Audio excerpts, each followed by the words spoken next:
Bonjour à toutes et tous, correction de l'exercice PEA 110. Donc on considère le circuit de la figure 12, qui est le circuit qui est juste en dessous. On vous demande de déterminer de tête la valeur d'intensité dans toutes les branches, puis celle de I. Alors, pour quand même fixer les idées et qu'on puisse un peu communiquer, je vais quand même donner des noms à tout ceci. Donc en gros, là j'ai 7 mA, donc ça va. Celle-là je vais l'appeler I1, celle-là je vais l'appeler I2, et celle-là je vais l'appeler I3. Alors effectivement, il y a l'intensité ici qui se promène, mais bon, c'est pas forcément très intéressant. Donc on va regarder.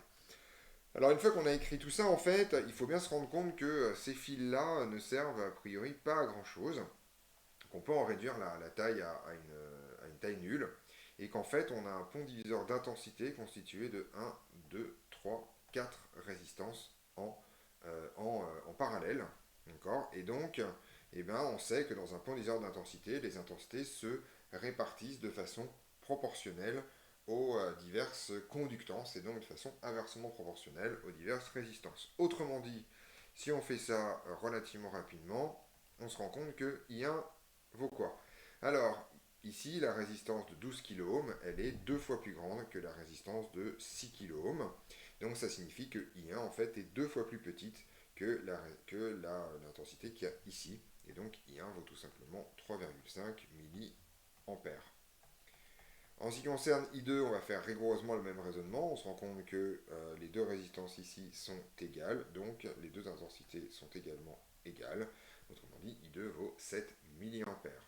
En ce qui concerne I3, on se rend compte que la résistance ici est 5 fois plus grande que la résistance ici, et donc que l'intensité va être 5 fois plus petite, et donc elle va valoir tout simplement 1,4 mA, c'est ça, c'est-à-dire 7 divisé par 5. Je rappelle juste au passage que divisé par 5, ça revient à multiplier par 2 et à diviser par 10. Ensuite, on vous demande la valeur de I. Et donc, I, il suffit tout simplement de faire la somme des 4. On n'oublie pas qu'il y a 7 mA ici. D'accord. Donc, on va avoir tout simplement 7 plus 7, 14. Plus 3,5, ça fait 17,5. Et plus 1,4, ça fait 18,9 milliampères. Et c'est terminé si je ne me suis pas trompé. D'accord, hein, je vérifie quand même que j'ai pas fait de bêtises. C'était 7,14, 17,5, 18,9, c'est ça, a priori sans problème.